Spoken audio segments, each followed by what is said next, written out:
Amigas, amigos, comenzamos hoy este nuevo aporte. Es la segunda parte del capítulo primero. El Papa en el numeral 28 nos dice, tras haber recorrido en el anterior tema la forma en que la Iglesia se sitúa en la historia y entabla diálogo con el mundo. Esa fue la temática de la vez pasada, recuerdan, como esa eclesiología básica necesaria para entender la doctrina social de la Iglesia y toda la encíclica.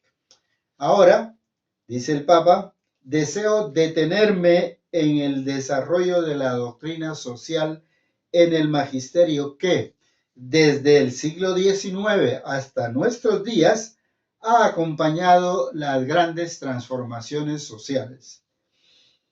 No podré, el Papa es realista, dice, no podré dar cuenta de toda la riqueza de esta enseñanza, cuyos principales fundamentos vamos a ver en este tema. Recorreré, por tanto, algunas etapas decisivas de este desarrollo, comenzando por la etapa inaugurada por la encíclica Rerum Novarum. Comenzó a perfilarse entonces con la encíclica Rerum Novarum de León XIII, Rerum Novarum ante los nuevos asuntos. Eso quiere decir Rerum Novarum, nuevos asuntos.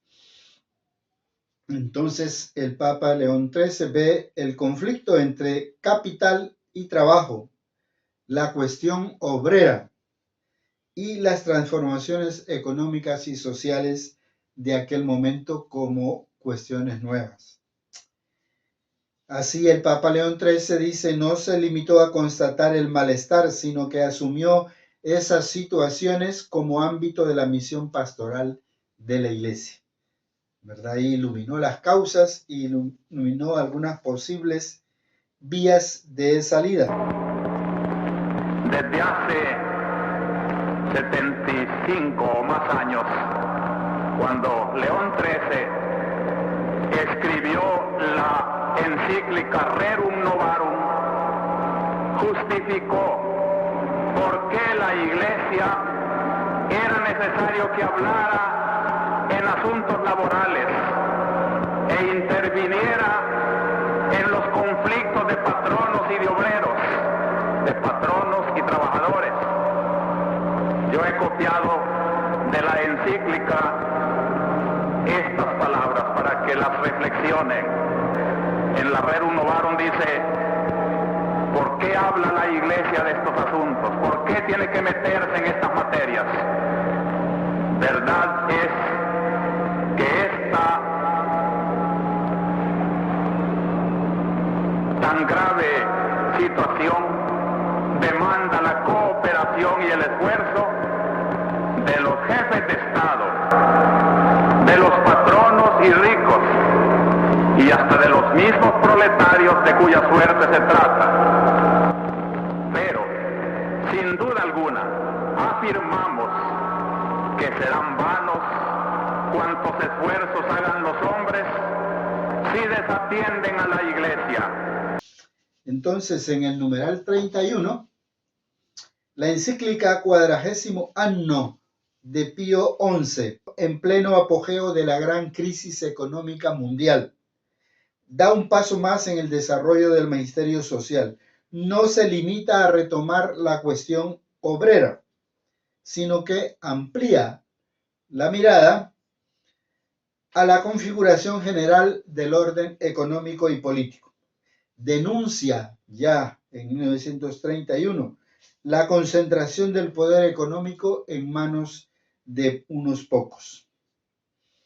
De ahí el Papa Pío XI también va a publicar otras 3 encíclicas que León XIV menciona, pero no las desarrolla.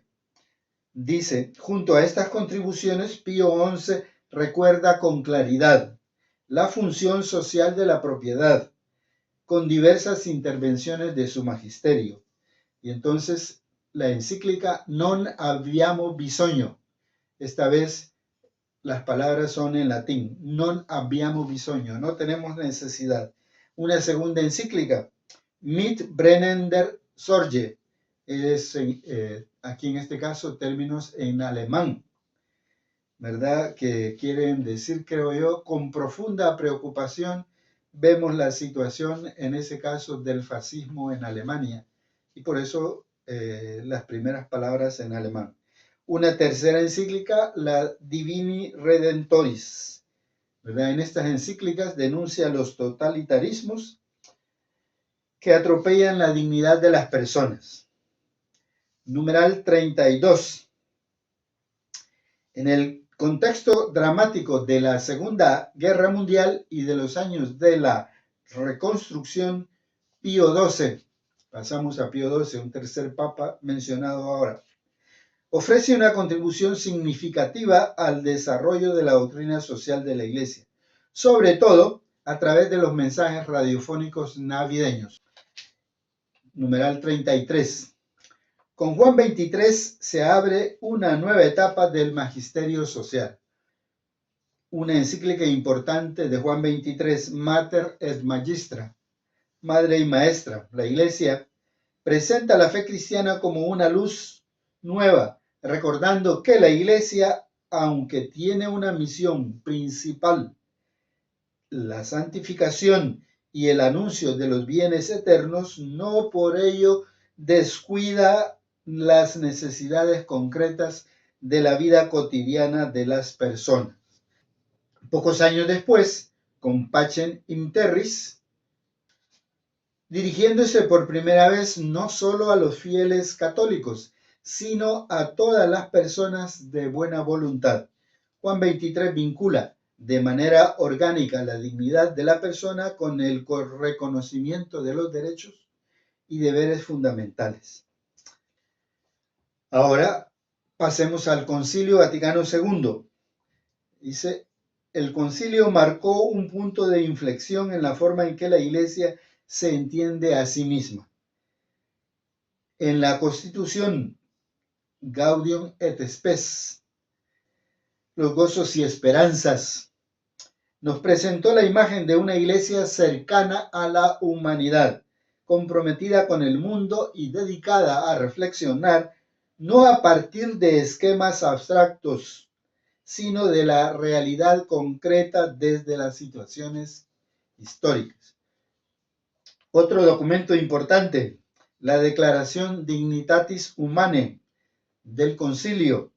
En ella reconoce que la libertad religiosa es un derecho fundamental, arraigado en la dignidad de las personas. Debe ser garantizado por el ordenamiento jurídico. Dejamos el concilio y pasamos a un quinto papa, San Pablo VI. Escribe la Populorum Progressio.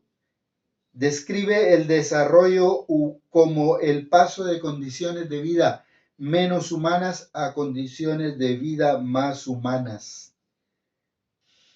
Dice, el desarrollo, Populorum Progressio, así concebido es en realidad el nuevo nombre de la paz. También Pablo VI creó la Comisión Pontificia Justicia y Paz. ¿Verdad? Con ello, quiso crear un instrumento que de forma estable a nivel eclesial e internacional se enfocara sobre el tema de la paz. Otro documento, Octogésima Adveniens. Monseñor Romero era un gran estudioso de la doctrina de la Iglesia y de la doctrina social de la Iglesia. Nos habla del concilio, de los documentos, de estas encíclicas. Escuchemos. Las palabras que ahora voy a leer no son mías, sino del Papa Pablo VI, en su carta Octogésimo Adveniens, que fue escrita pues al cumplir 70 años de la encíclica Rerum Novarum, poniendo al día aquella doctrina social de León XIII. Y entre otras cosas dice esta bella observación. Número 22. Se manifiesta en estos contextos nuevos sociales y económicos y políticos una doble aspiración que se desarrolla su información y su educación. Aspiración a la igualdad, aspiración a la participación, dos formas de la dignidad del hombre y de su libertad. No pertenece al Estado ni tampoco a los partidos políticos que se cerrarían sobre sí mismos el tratar de imponer una ideología por medios que desembocaran en la dictadura de los espíritus, la peor de todas. La verdad no se impone más que por la fuerza de la verdad misma que penetra el espíritu con tanta dulzura como potencia. Aquí la cita del Papa Pablo VI. Juan Pablo II se sitúa en la encrucijada entre la crisis de los grandes sistemas ideológicos del siglo XX y el inicio de la globalización económica, y publica un documento social importante, la encíclica Laborem Exercens, escrita 90 años después, otro aniversario importante de la Rerum Novarum. Se abre una nueva vía de reflexión sobre el trabajo, el salario justo. Importante documento sobre el trabajo. En el 20 aniversario de la Populorum Progressio, entonces Juan Pablo II escribe otra encíclica social, Solicitudo Rei Socialis. Vuelve a abordar el tema del desarrollo, reconoce el fracaso de muchos intentos por reducir el retraso económico de los pueblos pobres, acompañar su industrialización constatando la persistencia y en ocasiones la ampliación de la brecha entre norte y sur.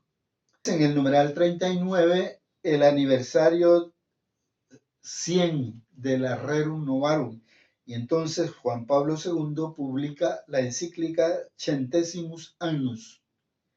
Ofrece una reflexión sobre el colapso del sistema económico soviético y el afianzamiento de la democracia y de la economía de mercado. Numeral 40.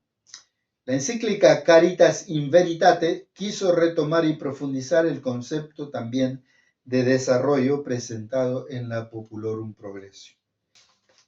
Para concluir, pues el Papa va a recordar el magisterio social del Papa Francisco. Y el Papa Francisco publica la Evangelii Gaudium, ¿verdad? Donde afirma que el anuncio cristiano tiene una dimensión social intrínseca y hace referencia a una iglesia capaz de escuchar el clamor de los pobres, de los migrantes y de las víctimas de las nuevas formas de esclavitud.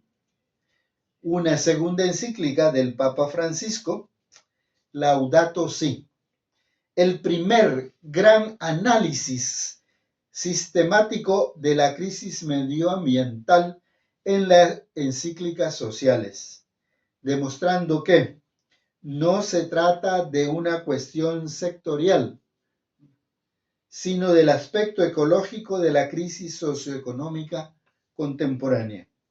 Su propuesta de ecología integral aúna el cuidado de la casa común y la opción preferencial por los pobres. Otra encíclica importante, Fratelli Tutti, donde el Papa habla del sueño de una humanidad capaz de optar por la amistad social y la fraternidad universal.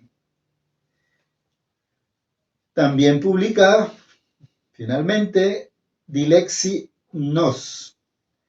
Dilexit Nos. Recordemos también Dilexite, que va a venir después. Los he amado, Dilexit Nos. Dilexite, te he amado. Un versículo del Apocalipsis.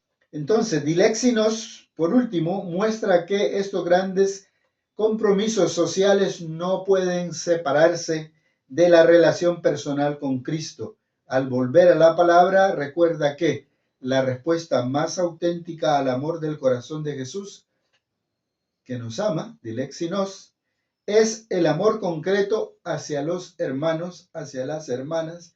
Afirma que No hay mayor gesto que podamos ofrecerle para devolverle amor por amor. Importante entonces este recorrido que el Papa León XIV hace, ¿verdad? Todo un curso de doctrina social de la Iglesia resumidísimo, y leamos todos esos versículos hasta el numeral 45. Así completa este capítulo primero, que habló primero de la eclesiología y ahora de los documentos concretos de la doctrina social de la Iglesia.